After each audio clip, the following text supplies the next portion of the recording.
Lejte, kadrovska kriza je najbolj eskalirala v časih, ko smo morali na šolah delovati v mehurčkih, ko nismo smeli združevati skupin. Ampak ta je samo zdaj pokazala, to je vrh ledene gore. Ker to je mnogo širša kadrovska kriza, ki se nam je približevala zdaj le 20 let počasi iz Zahoda in zdaj je ta problem tu. Zdaj ga bomo morali pa v prihodnjih letih nekako skušati posanirati.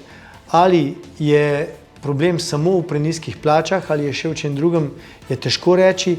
Dejstvo pa je, da je zelo veliko osipa tako med ravnatelji, med pomočniki ravnateljev, kot tudi marsikatera mlada učiteljica po izobrazbi rajši gre delati, ne vem, nekam v strežbo na črno, kot pa ker v šoli, ko pride, dobi komaj malce več kot minimalno plačo za visoko izobrazbo. In tukaj so stvari, ki jih je pa možno očitati vladam od leta 2008 naprej, ko je bil uzakonjen ta novi sistem o plačah v javnem sektorju, ki v resnici nikdar ni deloval tako, kot bi bilo treba.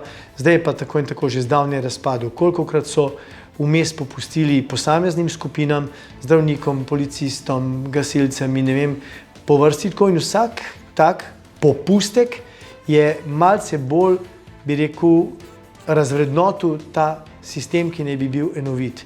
In zdaj jaz sem enkrat že rekel in res se mi zdi, da z vzdrževanjem, z umetnim vzdrževanjem tega sistema še naprej je približno tako, kot bi dajali transfuzijo mrtvecu, ne. In tukaj bi bila potrebna zelo, zelo dobro premišljena in široko zasnovana reforma, pa mogoče ne bi bilo niti neumno, da bi nekdo vendarle že spoznal, da se ne da enako pa v isti koš dajati in primerjati med seboj delo nekoga, ne vem, zdaj ne bom rekel za trakom, ampak v neki tehnični službi ali pa orkestraša v filharmoničnem orkestru. Da so to vendarle tako različne stvari, da jih ne moramo reči, to je pa javni sektor in zdaj bomo dali pa 40 razredov in vse bomo te razrede razporedili in to je to. Ne gre. Dodatno bi pa sam še, sicer nima veze s šolstvom, ampak da je 23. razred šele tisti, torej 23. plačni razred, je šele tisti, kjer zaposleni pride do minimalne plače, je pa sramota za državo. Ker človek bi pričakoval, da je izhodiščni, se pravi prvi plačni razred tisti, kjer je minimalna plača, da manj od tega pač ne more biti. Pa temu ni tako. 23. plačni razred je tisti, ko zaposleni v javnem sektorju pride do minimalne plače. In to so vse pomočnice vzgojiteljice, so pod tem, računovodje so pod tem, tajnice so vse pod tem in tako naprej.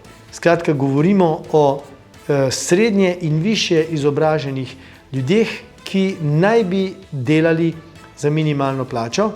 Dobiti računovodjo, dobiti računalnikarja, dobiti dobrega poslovnega sekretarja je pa misija nemogoče, ne vem kater del že.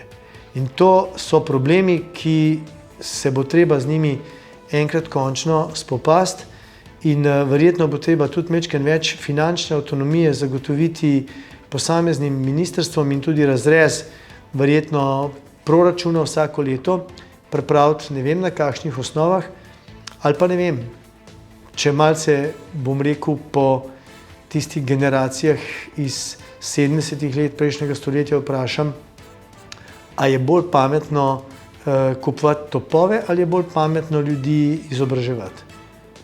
To si mora ta naša družba odgovoriti in potem v skladu z odgovorom potem prilagoditi strategijo tudi šolstva, kadrovske probleme v šolstvu na ta način reševati in potem stvari mogoče bojo postopoma se začele peljati v eno pozitivno smer.